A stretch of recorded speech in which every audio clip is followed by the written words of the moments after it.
তবে ন্যাচারাল পান্না সব ধরনের কম দামি হোক বেশি দামি হয়ে কাজ করে।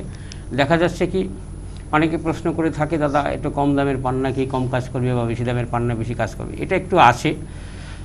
বিষয়টা হচ্ছে যেমন যারা ঘি দিয়ে ভাত খায় তাদের লবণ আর মিষ্টি ছাড়া খেলে খুব সুস্বাদু হয়ে থাকে, আর যারা একটু সরষের তেল দিয়ে ভাত খেয়ে থাকে একটু ঝাঁঝ হয়ে যায়, আর যারা সোয়াবিন বা পাম অয়েল তেল থেকে খেয়ে থাকে তাদের একটুখানি কষ্ট করে খেতে হয়। তদ্রূপ সর্ব ধরনের রত্নই আমাদের শোরুমে পাওয়া যায়, এবং নিম্নবিত্ত ব্যক্তির থেকে এবং উচ্চবিত্ত পর্যন্ত, আর খুব অল্প রিজনেবল প্রাইজে পাওয়া যায়। আর বুধের হচ্ছে বিজনেসের কারকগ্রহ এবং মান সম্মান যশখ্যাতি ডেভেলপমেন্টের ক্ষেত্রে একটি খুব শুভরত্ন আমরা ধারণ করিয়ে থাকি।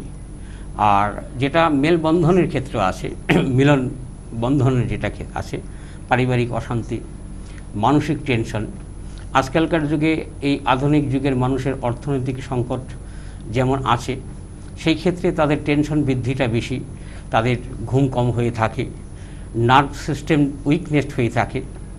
বিভিন্ন ডাক্তার দেখিয়ে আপনারা নার্ভের মেডিসিন খেয়ে থাকেন, তার নার্ভ সিস্টেমের জন্য আমরা দুটা রত্ন ধারণ করে থাকি। তার মধ্যে প্রাধান্য রত্ন হয়েছে বুধের জন্য পান্না। তা পান্না একটি শুভ এবং খুব কারেন্ট রিসেন্টলি ফলদায়ক রত্ন। তা সেই ক্ষেত্রে বুধের রত্ন যে কোনো ব্যক্তি আপনি ধারণ করতে পারেন, এর ক্ষেত্রে কোনো প্রকার সাইড এফেক্ট নেই।